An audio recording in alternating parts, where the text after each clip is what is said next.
Biz karşıyız.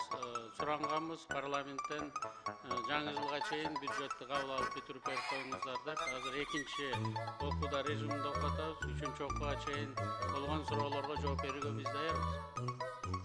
Биринчиден мен депутаттарга кайрылдым. Сизге рахмат кеңеске. Анан жаңы жыл кийинки жумада келбейт го менимче.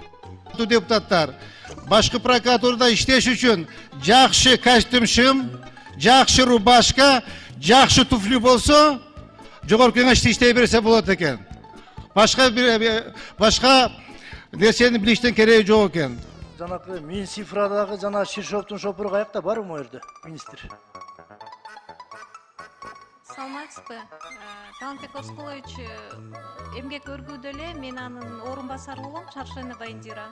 Угатам сизде. Аныңыз пиар менен заниматься этип жүрөт. Акылбек Өсөнгөч, өзүңүз билесиз ба, нарын шаарын элдин баары бир эле узун көчө деп айтышат да. Бир көчө эмес, эки көчө кылыш үчүн 1280 метр жетпей атат. Сагынбай Орозбак деген көчө бар. Ошого 1280 метр асфальт басылса, нарын шаары эки чоң көчө болуп калат да. Ошого бир жардам берип койсоңуз.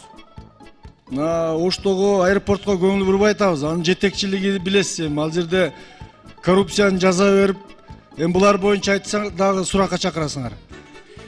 Биз сөз сүйлөп бүткөндөн кийин эле, урматтуу